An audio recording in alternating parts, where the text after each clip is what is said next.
Hello everyone, welcome two point of law. आज की video में हम इम्पॉर्टेंट डेफिनेशंस की बात करेंगे। डिक्री, ऑर्डर, जजमेंट मैंने ऑलरेडी प्रीवियस वीडियोस में कवर कर दिए हैं। अब जो आगे की डेफिनेशंस है जो कि इम्पॉर्टेंट है, आगे की प्रोविजंस जब हम समझेंगे उनको समझने के लिए, तो आज हम उन इम्पॉर्टेंट डेफिनेशंस के बारे में बात करेंगे। शुरू करते हैं डिक्री होल्डर से। डिक्री होल्डर कौन होता है? वो पर्सन जिसके फेवर में डिक्री पास की गई है, और कोई भी ऐसे ऑर्डर्स जो कि कैपेबल हैं एग्जीक्यूशन के। तो वो ऑर्डर जो कि एग्जीक्यूट होते हैं, तो जिसके फेवर में ऑर्डर पास किया गया उसके लिए हम उसको अलग से ऑर्डर होल्डर नहीं बोलेंगे, वो डिक्री होल्डर ही के अंदर ही आते हैं।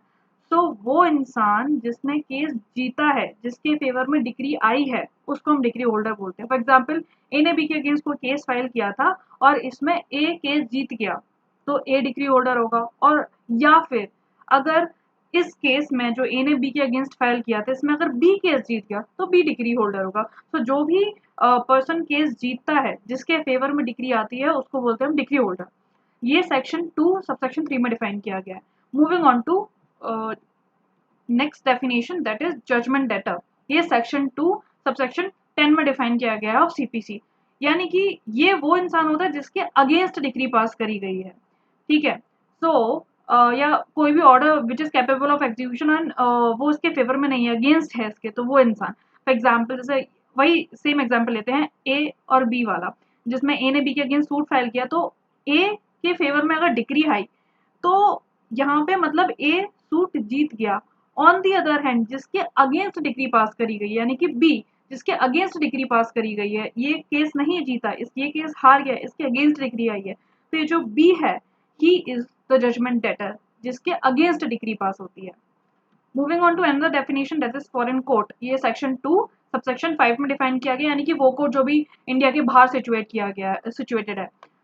फॉरेन जजमेंट जो कि सेक्शन 2 सबसेक्शन 6 में डिफाइन किया गया है, ये यानी कि जजमेंट जो कि फॉरेन कोर्ट देता है। यो मतलब वो कोर्ट जो कि इंडिया के बाहर सिचुएट है, वो फॉरेन कोर्ट हो गया। और फॉरेन कोर्ट जो जजमेंट देता है उसको हम फॉरेन जजमेंट बोलते हैं। ये जो सेक्शंस हैं दोनों ही, section 2 subsection 5 and section 2 subsection 6, foreign court and foreign judgement, ये इंपॉर्टेंट है सेक्शन 13 को एंड 14 को समझने के लिए, बिकॉज वहां पे ये टर्म्स समझे जाएंगे, तभी उन सेक्शंस को समझा जा सकता है। सो ये section foreign court and foreign judgement is important. Both of these definitions are important for understanding section 13 and 14। इसको हम डिटेल में तभी समझेंगे। And moving on to another definition, that is legal representative. ये सेक्शन 2 सबसेक्शन 11 में define किया गया है। तो ये क्या क्या इंक्लूड करता है?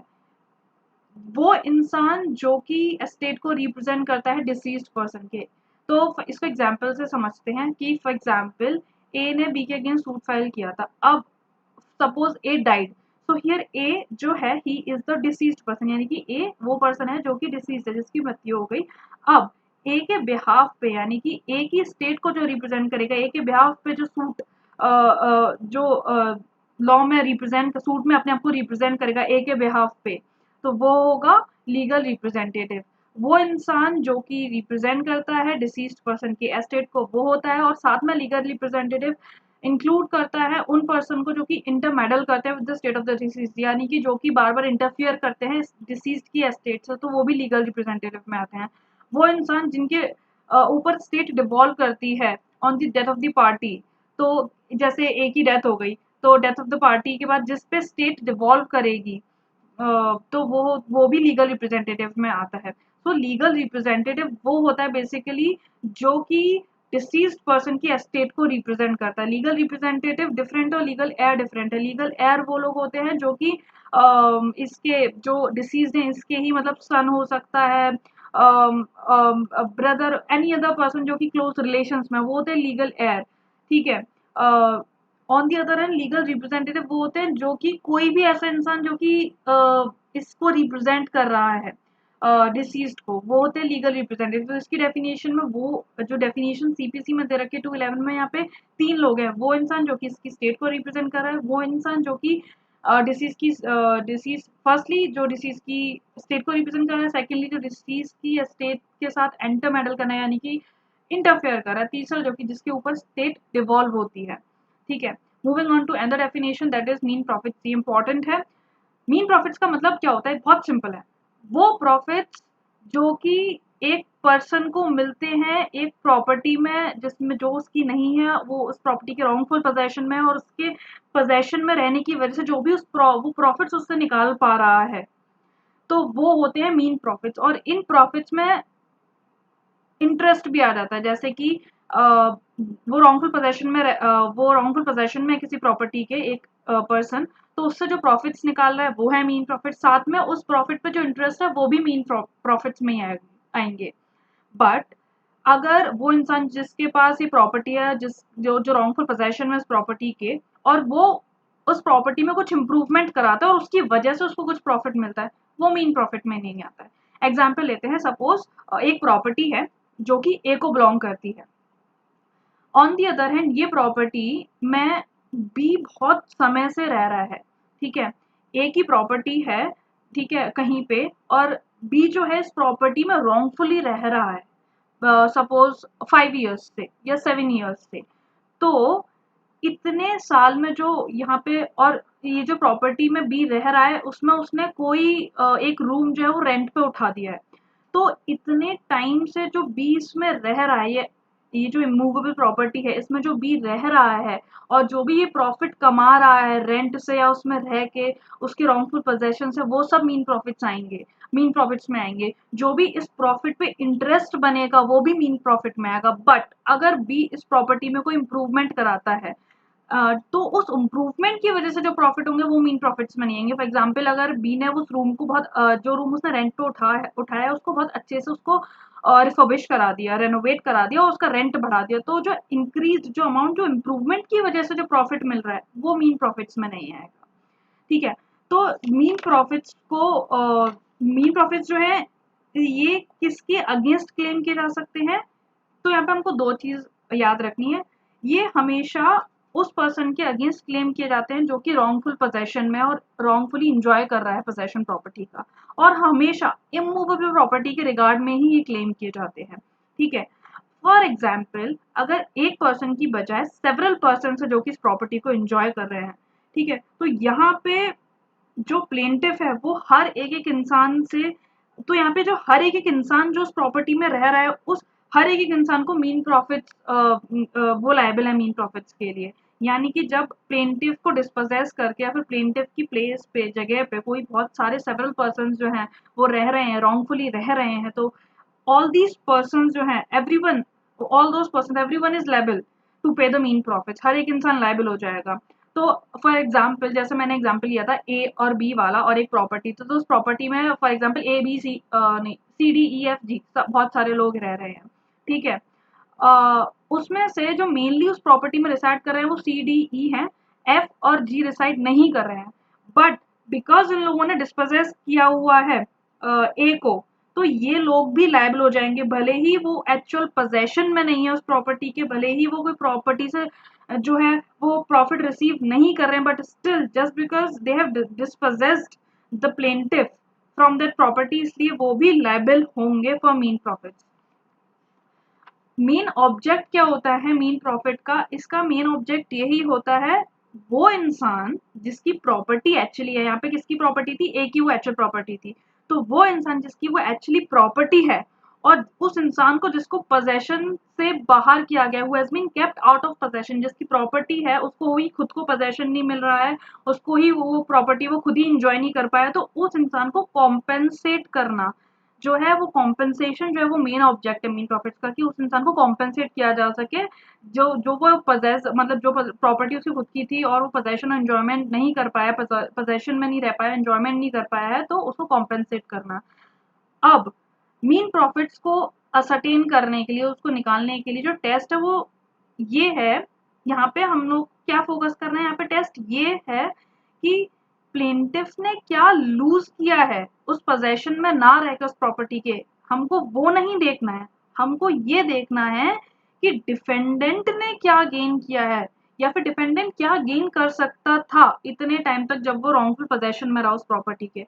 तो हमको इसको डिफेंडेंट ने जो गेन किया उसके पॉइंट ऑफ व्यू से देखना है कि उसने क्या गेन किया है, तो उसके हिसाब से मीन प्रॉफिट्स कैलकुलेट किए जाएंगे, ना कि इस हिसाब से कि प्लेंटिफ ने क्या लूज किया है। ओके, इसके कुछ इंपॉर्टेंट प्रिंसिपल्स हैं, 3 प्रिंसिपल्स हैं। पहला ये है कि जो रॉन्गफुल पोजेशन में पर्सन है डिफेंडेंट, उसको कोई प्रॉफिट नहीं रहना चाहिए। दूसरा ये कि जो भी डिग्री होल्डर है उसको, यानी कि जो प्लेंटिफ यानी कि जिसकी प्रॉपर्टी है, जो डिग्री होल्डर है, उसको रेस्टोरेशन हो जाए ऑफ द स्टेटस, यानी कि जो उसका स्टेटस है उसको फाइनली वो प्रॉपर्टी मिल जाए जो कि उसके पोजेशन में नहीं थी, तो उसको वो स्टेटस मिल जाए जो कि डिसपोजेशन से पहले था। यानी कि अगर यहाँ पे बी जो है इस प्रॉपर्टी को पोजेशन में नहीं लेता, मतलब रॉन्गफुली पोजेशन में नहीं लेता, तो जो स्टेटस ए का होता उस टाइम पे, तो वो स्टेटस पे दोबारा लेकर आना उस ए को। ठीक है, तो restoration of status before disposition of the decree holder, उस स्टेटस पे जो स्टेटस उस पर्सन का होता अगर ये प्रॉपर्टी रॉन्गफुली किसी ने पोजेशन में नहीं ले रखी होती। तीसरा, if the decree holder was not in possession then, नहीं, तीसरा ये है कि डिग्री होल्डर के पास अगर ये प्रॉपर्टी होती पोजेशन में, तो वो उस प्रॉपर्टी को किस किस यूज में ले सकता था, तो उसको और हम कैलकुलेट करते हैं। ये 3 प्रिंसिपल्स हैं जो जिससे हम मीन प्रॉफिट डिटरमाइन करते हैं। पहला कि जो रॉन्गफुल पोजेशन में उसको प्रॉफिट नहीं होना चाहिए। दूसरा कि जो पर्सन जिसकी प्रॉपर्टी है उसको वापस से उसका स्टेटस मिल जाए जो कि जब होता जब अगर उसकी प्रॉपर्टी कोई इंसान उससे रॉन्गफुली पोजेशन में नहीं लेता। और तीसरा कि डिग्री होल्डर किस किस यूज में प्रॉपर्टी को ले सकता था अगर वो खुद पोजेशन में होता उस प्रॉपर्टी के। साथ में जो रेट ऑफ इंटरेस्ट जो मैंने आपको बताया था कि जो इंटरेस्ट कैलकुलेट किया जाएगा इस प्रॉफिट पे, वो रेट ऑफ इंटरेस्ट जो होती है कोर्ट के डिस्क्रिशन पे होती है, बट लिमिटेशन ये है कि ये 6% पर एनम से ज्यादा नहीं हो सकती है। सो ये टिल मीन प्रॉफिट ये सारी इंपॉर्टेंट डेफिनेशन है। अब जो बात करेंगे वो है पब्लिक ऑफिसर की, ये थोड़ी डिटेल है। इसमें वो सारे पर्सन्स जो कि पब्लिक ऑफिसर की कैटेगरी में आते हैं वो डिटेल में बताए गए हैं। It's a very simple definition, just इसमें बस इंक्लूड किए गए हैं, कैटेगरीज इंक्लूड करी गई हैं, that you can go through it, this definition you can go through it once and then it will be clear कि इसमें क्या क्या इंक्लूड किया गया है। जजेस आते हैं फर्स्ट। सेकंड, जो ऑल इंडिया सर्विस के मेंबर्स होते हैं वो मेंबर्स आते हैं पब्लिक ऑफिसर की कैटेगरी में। थर्ड, जो भी मिलिट्री, एयर और नेवल फोर्सेस के जो ऑफिसर्स होते हैं कमीशन्ड और गेजेटेड ऑफिसर्स, तो वो आते हैं इसमें जो कि गवर्नमेंट की सर्विस में है। फोर्थ, कोर्ट ऑफिसर्स जिनकी ड्यूटी है कोई भी मैटर जो कि लॉ और फैक्ट से रिलेट करता है उसको इन्वेस्टिगेट करना, उस पर रिपोर्ट करना। कोई भी डॉक्यूमेंट है उसको ऑथेंटिकेट, उसको बनाना, ऑथेंटिकेट करना, उसको रखना। कोई भी प्रॉपर्टी जो है उसका चार्ज लेना या फिर उसको डिस्पोज करना। कोई भी जुडिशियल प्रोसेस को एग्जीक्यूट करना या फिर कोर्ट में ओथ को एडमिनिस्टर कराना या फिर कोई भी ऑर्डर को कोर्ट के इंटरप्रेट करना, प्रिजर्व करना कोर्ट में। ठीक है, और तो वो सारे कोर्ट ऑफिसर जो कि ये सारी ड्यूटीज परफॉर्म करते हैं वो भी पब्लिक ऑफिसर होते हैं। साथ में वो पर्सन जिसको कोर्ट ऑथराइज करता है इन सारी ड्यूटीज को परफॉर्म करने के लिए which are mention under clause D, तो वो लोग भी पब्लिक ऑफिसर की कैटेगरी में आते हैं। नेक्स्ट इज फिफ्थ इज वो पर्सन जो कि ऑफिस होल्ड कर रहे हैं, जो कि ऐसा ऑफिस होल्ड कर रहे हुए हैं जो कि उनको एम्पावर कर रहा है कि किसी भी पर्सन को वो कन्फाइनमेंट में रखें। ठीक है, नेक्स्ट इज वो गवर्नमेंट ऑफिसर जिनकी ड्यूटी है ऑफेंस के रिगार्ड में इंफॉर्मेशन देना और कोई भी ऑफेंस है उसको प्रिवेंट करना अगर वो होने वाला है, ऑफेंडर्स को जस्टिस दिलाना एंड पब्लिक हेल्थ को, सेफ्टी को और कन्वीनियंस को प्रोटेक्ट करके रखना। नेक्स्ट इज वो ऑफिसर जिनकी ड्यूटी है कि वो गवर्नमेंट के बिहाफ पे कोई भी प्रॉपर्टी को रिसीव करें, रखें। नेक्स्ट इज जो officer whose duty is to take, receive or keep any property on the behalf of the government. Also जो गवर्नमेंट के बिहाफ पे कोई भी सर्वे करते हैं, असेसमेंट करते हैं या कॉन्ट्रैक्ट करते हैं, वो जो कि कोई भी रेवेन्यू प्रोसेस को एग्जीक्यूट करते हैं। फिर जो कोई भी ऐसा मैटर जो कि गवर्नमेंट के पिक्यूनरी इंटरेस्ट को अफेक्ट करता है ना, उसको उसके रिगार्ड में इन्वेस्टिगेट करते हैं, रिपोर्ट करते हैं और फिर डॉक्यूमेंट जो कि गवर्नमेंट के पिक्यूनरी इंटरेस्ट से रिलेट करते हैं उनको बनाते हैं टू मेक ऑथेंटिकेट और keep the documents relating to the pecuniary interest of the government. And also जो भी मतलब प्रिवेंट करते हैं इन्फ्रैक्शन ऑफ एनी लॉ, यानी कि इन्फ्रिंजमेंट ऑफ एनी लॉ जो कि प्रोटेक्शन के लिए होता है गवर्नमेंट के पिक्यूनरी इंटरेस्ट के लिए। एंड लास्टली द ऑफिसर जो कि सर्विस में है गवर्नमेंट की, यानी कि गवर्नमेंट उनको पे करती है, गवर्नमेंट की सर्विस में है। एंड वो लोग जो कि गवर्नमेंट से फीस रिसीव कर रहे हैं, जो कि गवर्नमेंट जिनको रेम्यूनरेट करती है by the way of fees या फिर commission for the performance of any public duty, यानी कि वो गवर्नमेंट के अंदर पब्लिक ड्यूटी कोई कर रहे हैं एंड गवर्नमेंट उनको फीस या कमीशन दे रही है। तो ये सारी कैटेगरीज हैं, इसमें सिर्फ कैटेगरीज हैं जो आपको remember, which you have to remember, बस यही सारी इंक्लूड होती है पब्लिक ऑफिसर में। Okay, so these are all the important definitions that I have covered. ये सारी डेफिनेशंस आगे के प्रोविजंस को समझने के लिए भी इंपॉर्टेंट है। That's all for today. अगर आपको कोई भी क्वेरी है, कोई भी क्वेश्चन है, you can put them in the comment section below. Thank you guys, that's all for today.